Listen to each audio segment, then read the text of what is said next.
Last video में हमने बात किया था एआई वर्सेस सॉफ्टवेयर इंजीनियर। और आज सवाल उससे भी बड़ा है।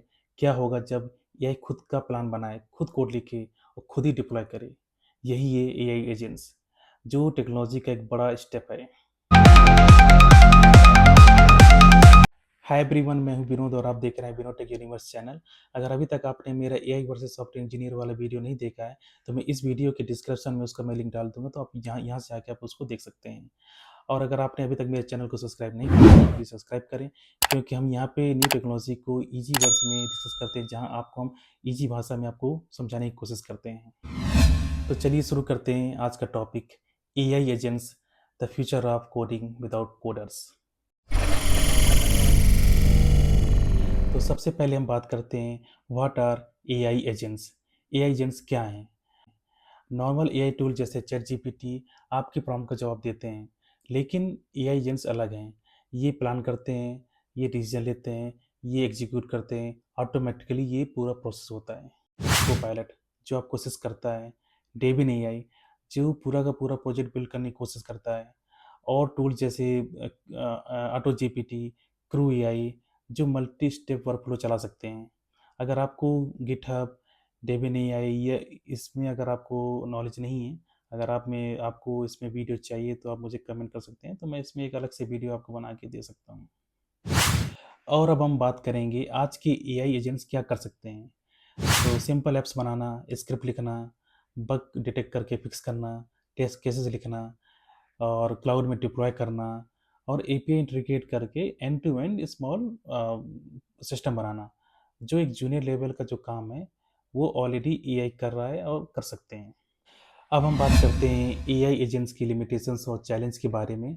तो पहला है, कॉम्प्लेक्स आर्किटेक्चर को समझना मुश्किल है। फॉर एग्जांपल, अभी करंट में AI agents simple coding task जैसे CRUD एप्स, एपीआईज, स्क्रिप्ट आसानी से कर सकते हैं।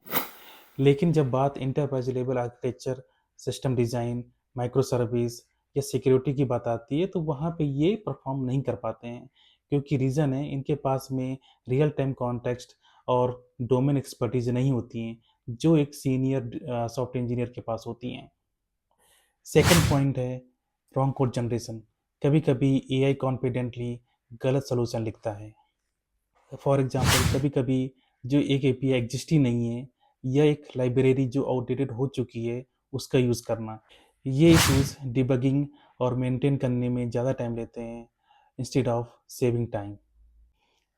थर्ड पॉइंट है सिक्योरिटी रिस्क। कभी कभी AI agents third party libraries या एपीआईज इंस्टॉल कर लेते हैं बिना वेरीफाई किए हुए। इससे क्या होता है, इसमें हमारी जो एप्लीकेशन है, प्रोजेक्ट है, उसमें सिक्योरिटी का रिस्क बना रहता है। अब हम बात करते हैं इम्पैक्ट ऑन सॉफ्टवेयर इंजीनियर्स। इस पर सॉफ्टवेयर इंजीनियर्स का क्या इम्पैक्ट होगा। जो हमारा जो रिपीटेटिव वर्क है वो ग्रेजुअली कम हो जाएगा। जो हम डे टू डे एक्टिविटी करते हैं, बग फिक्स करते हैं, या जो छोटा मोटा जो फॉर्म बनाते हैं, वो जो रिपीटेटिव वर्क है वो हमारा कम हो जाएगा, वो एआई के थ्रू रिप्लेस हो जाएगा, वो एआई एजेंट काम करेंगे। लेकिन अभी भी जो हमारे जो सीनियर जो इंजीनियर्स हैं उनकी ज़रूरत पड़ेगी, क्योंकि जो हमारा जो एक सॉफ्टवेयर इंजीनियर है वो सिस्टम डिज़ाइन करेगा, वो कॉम्प्लेक्स प्रॉब्लम को सॉल्व करेगा, वो आर्किटेक्चर बनाएगा, वो क्लाइंट्स की नीड को समझेगा, उसके अकॉर्डिंग वो सिस्टम बना के उसमें आप कोड करोगे। तो वहाँ पे कहीं न कहीं इंजीनियर्स की ज़रूरत पड़ेगी। तो फ्यूचर में जो मॉडल होगा वो होगा ह्यूमन प्लस एआई कोलैबोरेशन। इसीलिए मैं कहता हूँ, जो अगर आप एक फ्रेशर लेवल पे, या अभी आप कॉलेज में हैं, या मिड लेवल में आप एज अ डेवलपर काम कर रहे हैं, तो आप जो काम कर रहे हैं वो आपका रेपिटेटिव काम है। आपको आगे जाने के लिए, आपको इनोवेशन कुछ करने के लिए आपको कुछ नई चीज़ें सीखनी पड़ेंगी, कुछ प्रॉब्लम सॉल्विंग आपको सीखनी पड़ेंगी चीज़ें। तो आप एल्गोरिथम सीखिए, और एआई से आप उसको सीखने की कोशिश कीजिए, नए नए चीज़ें, नया नया क्या टेक्नोलॉजी चल रहा है, नया मार्केट में क्या आने वाला है, फ्यूचरिस्टिक क्या है हमारा, उन सब पे आप जो है तो पढ़िए, उसके बारे में जानिए, तभी आप एआई को कम्पीट कर पाएंगे। अब हम बात करते हैं फ्यूचर ऑफ कोडिंग। फ्यूचर में कोडिंग कैसे होगी। शॉर्ट टर्म में एआई एक कोडिंग असिस्टेंट ही रहेगा, बट लॉन्ग टर्म में एआई एजेंट्स आपका रिपीटेटिव काम करेंगे। बट जो ह्यूमंस हैं, जो सॉफ्टवेयर डेवलपर हैं, वो इनोवेशन पे फोकस करेंगे। सो कोडिंग ख़त्म नहीं होगी, बट ट्रांसफॉर्म होगी। सो आगे आने वाले फ्यूचर में आप देखेंगे नए नए इनोवेशन आएंगे, नई नई चीज़ें आपको देखने को मिलेंगी, क्योंकि जो ह्यूमन है वो ज़्यादा फोकस कर पाएगा इनोवेशन पे। तो अभी क्या है कि हम जो काम कर रहे हैं वो रिपीटेटिव काम बहुत सारे लोग कर रहे हैं, जो आगे चल के फ्यूचर में ये ख़त्म हो जाएगा।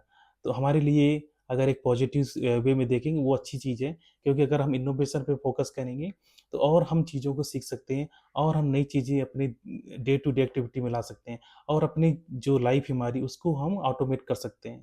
तो इसलिए बी पॉजिटिव, आपको इससे डरने की ज़रूरत नहीं है, आपको सिर्फ सीखने की ज़रूरत है।